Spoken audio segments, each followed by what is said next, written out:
Today we are going to start 1.1 where the mind is without fear.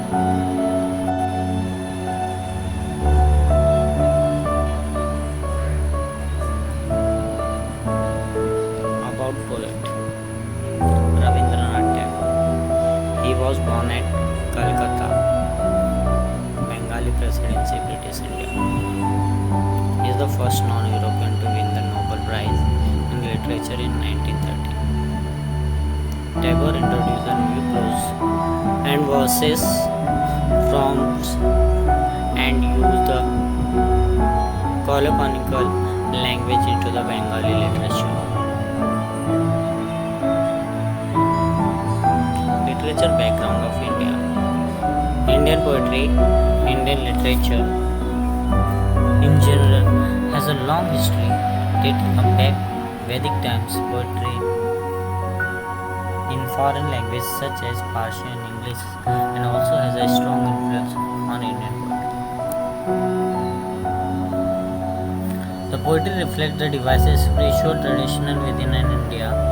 In particular, many Indian poets have been inspiring by the mystical experience. Poetry is the oldest form of literature and has a rich written and oral tradition.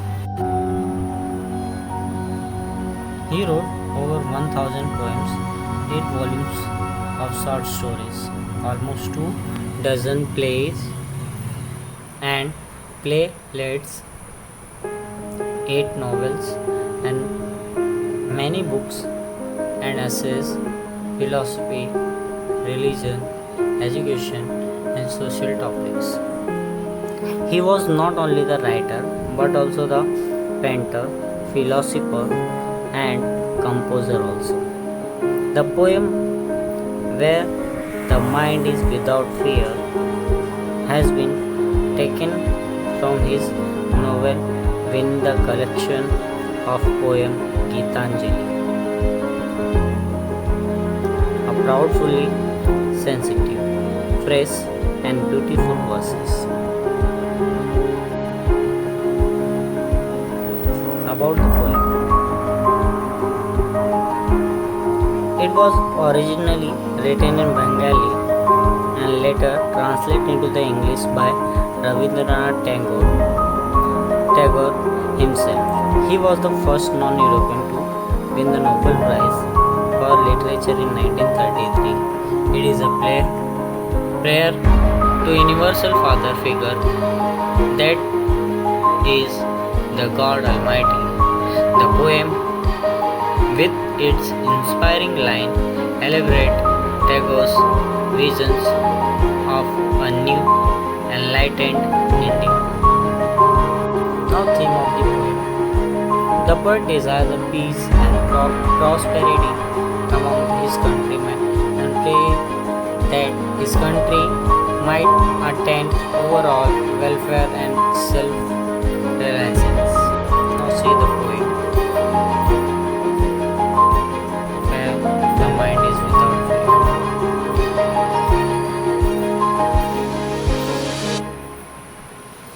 Now see line by line. Prayer.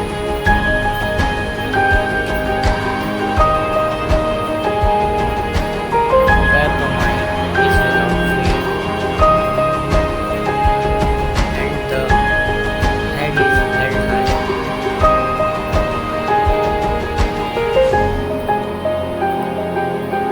Where knowledge is free. Now see explanation line 1.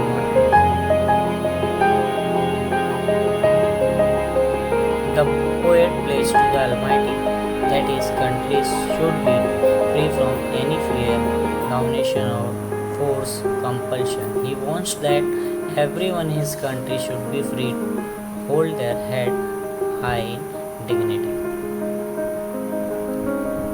He dreams of a nation where the knowledge or education would be free, that is, the education should not be restricted to the upper class only, but everyone should be free to acquire the knowledge. Once the country is free, everybody would live fearlessly and have faith in themselves. The poet visualized a nation where the knowledge is accessible to one and all, since knowledge and education alone will lead the people from darkness to light. Now see next line. Where the world has not been broken up into fragments by narrow domestic wall, where the words come out from the depth of truth,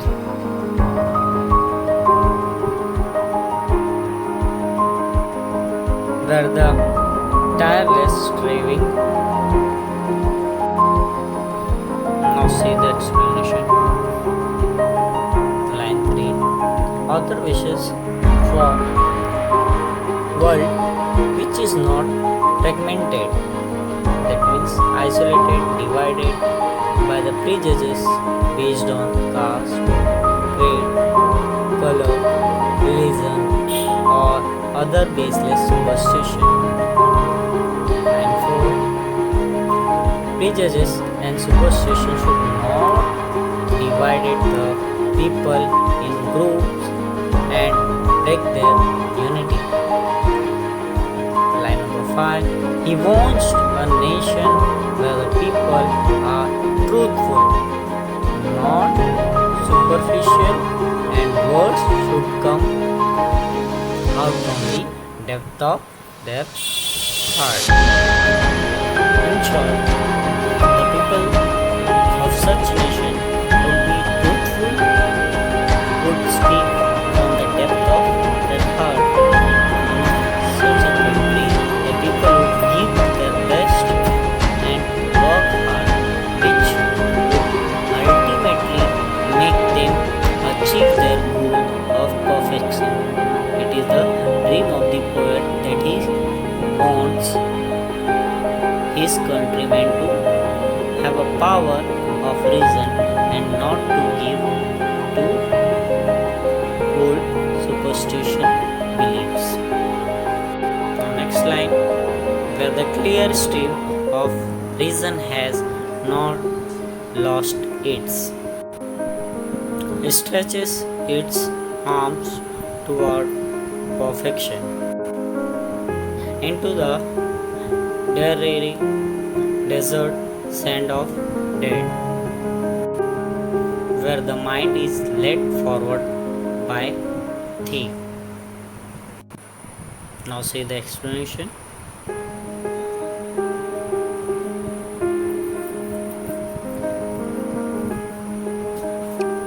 Line number 6.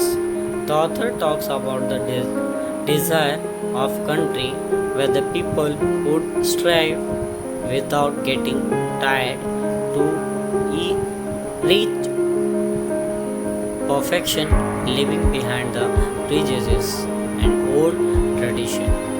Now, line 7 to 9. The author wants the power of reason dominate the mind of his countrymen.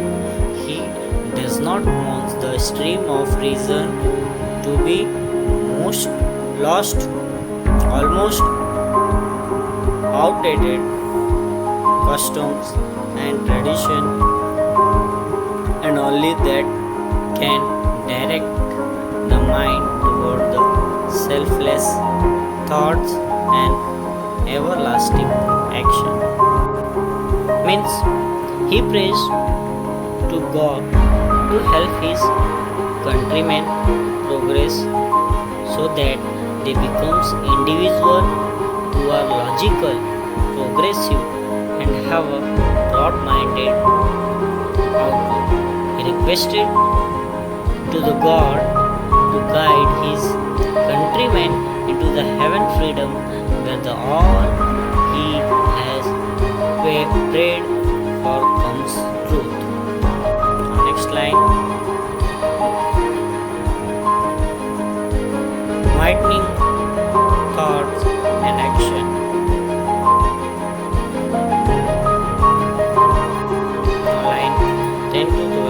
author asks the father,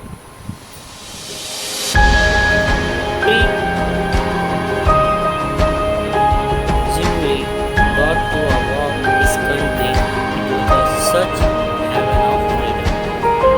Into that heaven of freedom,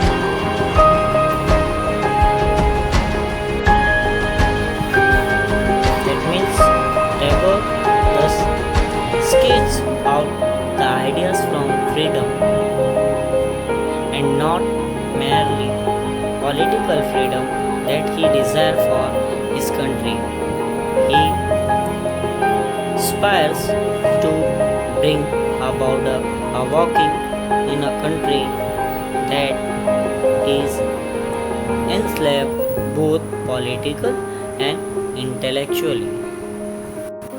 Now see the some figure of speech in this poem, where the mind is without fear and head is held high. Now see, first alliteration, the sound of letter W and H are repeated for poetic effect. Now see next, where the word has not been broken up into fragments. Alliteration, the sound of the letter W and B are repeated for poetic effect.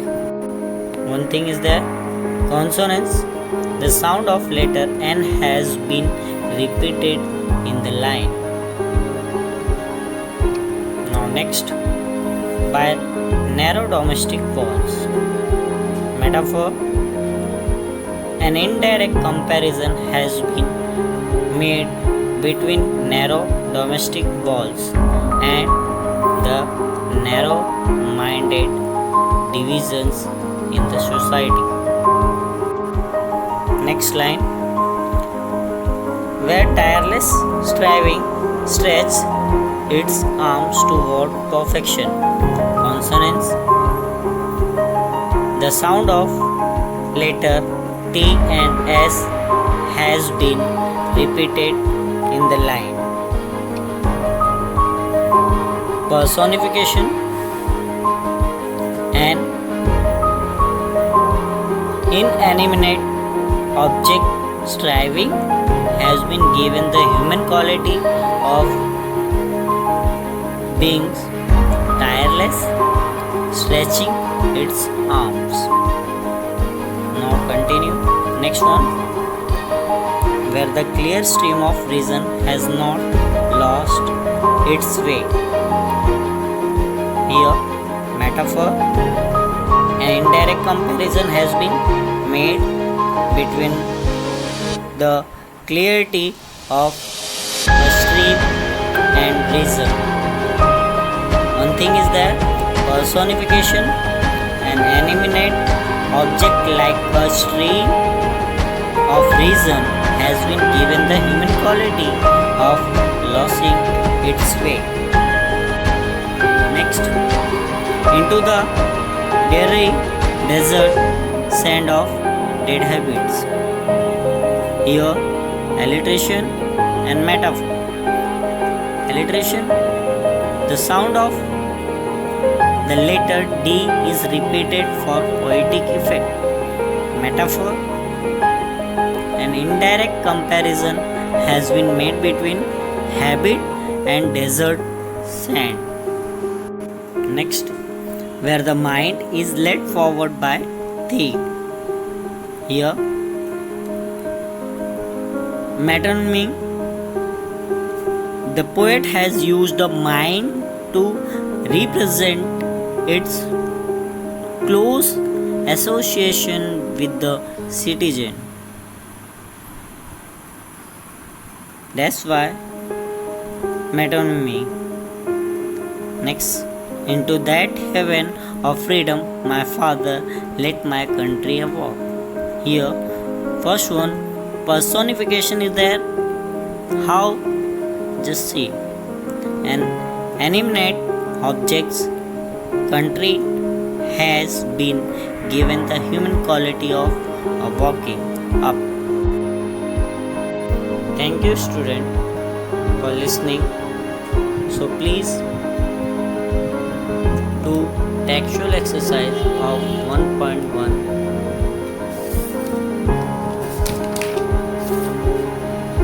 where the mind is without fear.